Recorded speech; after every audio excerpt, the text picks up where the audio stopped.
ആ അന്നേരം ഒന്ന് സ്റ്റോക്കൊക്കെ കയറ്റിക്കട്ടോ.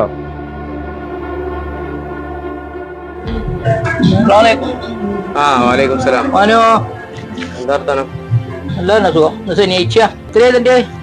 ശനിയാഴ്ചയൊക്കെയാണ് കുഞ്ഞുമണിയൊക്കെ ഇവിടെ ഒന്നും നടന്നിട്ടില്ല. നിങ്ങൾ ഇന്ന് എഴുതല്ലേ, അടുത്ത ആഴ്ച ശരിയാക്കാം. അങ്ങനെ പറഞ്ഞാലോ മാനോ, 1.5 ലക്ഷം ഉറുപ്പ്യ ഉണ്ട്. പെരുന്നാക്കാർക്ക് സാധനത്തിന്റെ പൈസയല്ലേ, ഒരു ഉറുപ്പ്യക്ക് ഇതുവരെ തന്നിട്ടില്ല. എനിക്കത് മുതലാളിക്ക് കണക്ക് ബോധിപ്പിച്ചണ്ടേ. ഏത് കടയിൽ ചെന്നാലും തന്നെ അവസ്ഥ. ഇല്ല അല്ല അല്ല നിങ്ങൾ പറയണൊക്കെ കാര്യമാണ് കുഞ്ഞുമണിയൊക്കെ. ഒരു ഉറുപ്പ്യന്റെ കച്ചവടം നേരം വെളുത്തിട്ട് നടന്നിട്ടില്ല. ഇങ്ങോട്ട് നോക്കിയാണ് ഇതിന്റെ കോലം. എന്താ ഇതില്ലേ? മാത്രല്ല നിങ്ങൾ ഈ പഴയ സ്റ്റോക്ക് ഒന്നും കൊണ്ടിട്ടില്ലോ. കുറച്ച് വെറൈറ്റി വേണ്ട, ചെക്കന്മാർക്ക് പറ്റേണ്ട സാധനങ്ങളൊക്കെ ഒക്കെ പഴയ സാധനങ്ങൾ. അങ്ങനെ പുതിയ ഐറ്റംസ് ഉണ്ടായിക്കൊണ്ടിരിക്കും. പൈസക്കാണ് വന്നാൽ എനിക്ക് സാധനമൊക്കെ പഴയതാ. വന്ന് ഇറക്കിയപ്പോ എനിക്കൊരു കുഴപ്പമില്ല. ഇനിയല്ലോ മുതലാളിക്ക് എന്തേലും കൊടുക്കണ്ടേ? 10-50 ഉറുപ്പ്യ നീ കൊണ്ടാ ഞാൻ എന്തേലും ചെയ്താ അടുത്ത ആഴ്ച പിന്നെ കൂട്ടി തന്നാ. എന്താണ് നിങ്ങളൊരു കാര്യം ചെയ്യും, നിങ്ങൾ വൈകുന്നേരം വരും. ഞാൻ ഒരു 10-50 ഒന്നും ഉണ്ടാവില്ല, ഒരു 30 ഉറുപ്പ്യ എന്തെങ്കിലും ചെയ്യാം. ഞാൻ മറ്റേ കട ഇവിടെ നിന്ന് പോയി വരാം കേട്ടോ. പൈസ ഉണ്ടാക്കി വെച്ചോ, അല്ലെങ്കിൽ സാധനം കിട്ടൂല.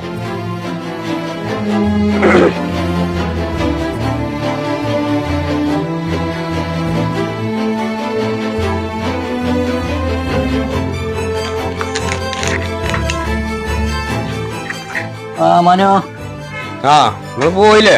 എങ്ങനെ പോണ്? ഏതായാലും എന്താ ഞങ്ങക്ക് മാറ്റി വെച്ചാ ഒരു 30 ഉറുപ്പ്യ ഉണ്ട് കേട്ടോ. 30 ഒന്നും ആവൂല മാനോ. എന്താണ് കുഞ്ഞുമണിയൊക്കെ, എന്തായാലും നടക്കണ്ടേ? ഞാൻ പെല്ല് നിങ്ങൾക്ക് മാറ്റി വെച്ചാണ്. നിങ്ങൾ അങ്ങനെ പറയും. മുതലാളിന്റെ അടുത്തില്ല ചീത്ത മുഴുവൻ എനിക്ക് കേൾക്കണം. എന്തൊരു എന്നാ പോയി തീരാ 30 ഉറുപ്പ്യ തന്നിട്ട് 1.5 ലക്ഷം ഉറുപ്പ്യ മേലല്ല മാനോ. പെരുന്നാൾ കഴിഞ്ഞിട്ട് 1-2 മാസമായിരുന്നു മാനോ. ഇത് കുറച്ചുകൂടി കൊണ്ടാ. ഇതിലുണ്ടെങ്കിൽ ഞാൻ തരൂലേ? ഞങ്ങൾക്കൊന്നും ശമ്പളം തന്നെ കിട്ടിയില്ല അറിയാം എനിക്ക്. അല്ലെ ഞാനൊരു കാര്യം ചെയ്യും, ഞാൻ വണ്ടി വന്നവിടെ എല്ലാം പൊറുക്കിക്കൊണ്ടു.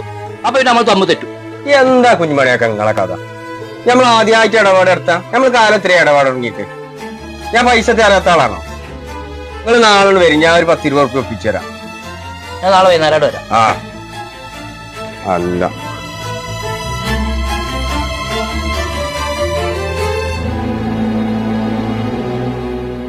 കുഞ്ഞുമണിയൊക്കെ വരുന്നുണ്ട്.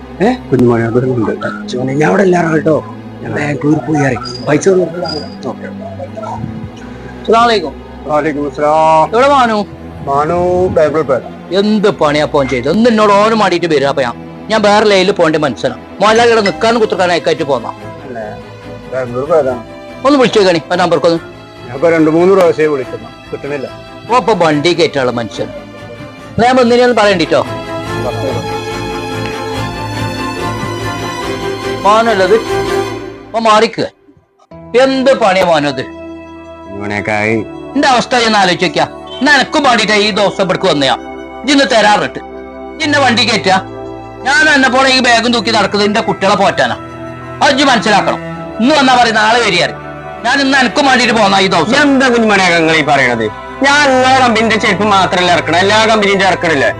ഓലാരും ഇങ്ങനെ ചൊറിഞ്ഞ് ആകെ പ്രശ്നം ഉണ്ടാക്കണമൊന്നുമില്ല. പൈസ ഞാൻ തരും, അല്ല ഞങ്ങളെ വണ്ടി കയറ്റുന്നല്ല. നിങ്ങൾ 24 മണിക്കൂർ ഇങ്ങോട്ട് ഇങ്ങനെ പോഞ്ഞത് ഞാൻ എന്താ കാട്ടണേ? കച്ചവടം നടക്കണ്ടേ? അല്ലെങ്കിൽ ഈ സാധനമൊക്കെ പണം കെട്ടി വെച്ച് കൊണ്ടേക്കൂളി. നിങ്ങൾ കണ്ട മാതിരി കൂട്ടിക്കോളി. അല്ല എന്താ പറയണേ? എപ്പോ നോക്കിയാലും ഇങ്ങനെ ചൊറിഞ്ഞുകൊണ്ട്.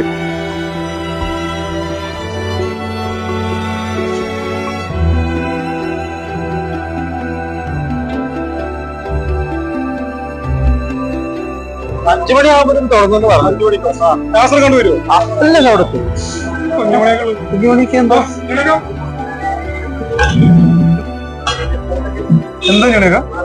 എന്താ ചെയ്യും? ഏത് കടയിൽ ചെന്നാലും ഒരു പൈസ. അഥവാ നമ്മൾ ചെയ്യുമ്പോഴത്തേനും ഒരു മാറുക. ഞമ്മക്ക് മുതലാളിമാർക്ക് കണക്ക് കൊടുക്കുക, ആഴ്ചയിലേക്ക് കൊടുക്കേണ്ടത്. ഇതോടെ കിട്ടിയിട്ട് വേണം ഞമ്മക്ക് ശരീര ചെലവില്ല. എന്താ കുഞ്ഞുമണിയൊക്കെ എല്ലാവരുടെ അവസ്ഥ തന്നെ. ഈ കടക്കാരെ കുറ്റം പറഞ്ഞിട്ടും കാര്യം കുഞ്ഞുമണിയൊക്കെ. കച്ചവടം പറഞ്ഞാൽ എവിടെയില്ല. എന്റെ ചങ്ങായി പറഞ്ഞു കിട്ടുന്നത് പറ്റ മോശമാണ്. ഈ സാധനം ഇറക്കിയോലും ഒന്നിന്റെ പിന്നാലെ ഇങ്ങനെ ഡെയിലി കയറി ഇറങ്ങി ഓരെന്താ ചെയ്യാ? നിങ്ങൾ വേറെ എന്തെങ്കിലും പരിപാടി വെക്കും. കുട്ടികളെ പറ്റണമെങ്കിൽ വേറെ എന്തെങ്കിലും പണി നോക്കണ്ടേ? എന്നാ ശരി, എന്നിട്ട് വിളിക്കട്ടോ. ഇങ്ങനെ ആവശ്യം വിളിക്കേ. ആയിക്കോട്ടെ.